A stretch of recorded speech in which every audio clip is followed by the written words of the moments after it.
Sometimes God has to kill you in order to rebirth you. You understand? Because sometimes we are complacent. The service was packed. This place was packed. Everything felt like it was going good. And the Lord said, no, it's not. And within your own camp, you have traitors. Because this is the problem with us. While we sleep, the devil creeps. That's why I'm not attached to none of y'all. I don't have no problem with it saying that. People say, oh, I'm so tired. I don't want to be a pastor, but I'm so hurt. You were hurt because you choose to be hurt. Because when you look at the life of Jesus, nowhere in the Gospels he talked about what Judas did to him after.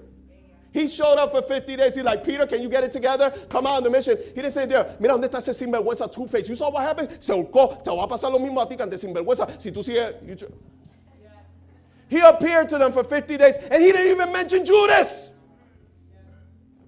That taught me, grow up, Jose, grow up. Jesus said, Judas is not important. The people that have betrayed you in life are not important. What's important that you learn the lesson of betrayal. So that you can teach others. And you can overcome it and grow. Let me tell you something. Whoever leaves your life, if you're walking right before the Lord, I'm just talking to people that are living right before the Lord. I'm not talking about wishy-washy. And people have left you, it is best. Because having someone an hour more than what you should could take years in your life. 1 hour. 1 hour. So if God tells me that person's got to go, mira, ahí mismo, santo, zúmbalo, sácalo. Not a minute, because if you leave them 1 minute, they're going to ruin. And sometimes what somebody can do in an hour will destroy you for years to come.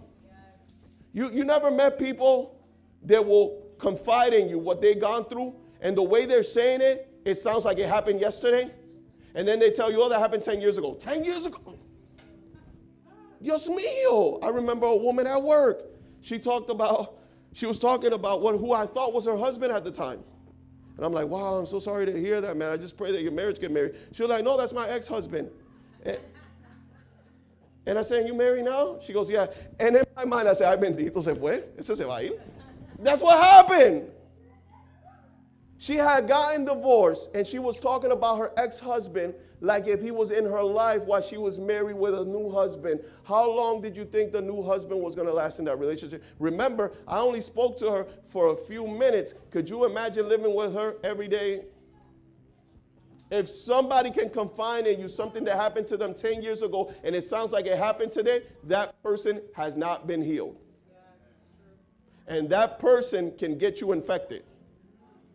Oh, yeah. People are good at getting people infected because they want you to believe their lies. How many times someone has said something about someone that you haven't witnessed with your eyes, but it tainted the way you look at that person? Well, I heard you was like that. How you know? You don't even know me. You understand? So we got to be careful with gossip. We got to be careful with our ear gate. And if they're new to you and they don't even know you and they could just spill the tea, you could only imagine what they're going to say about you.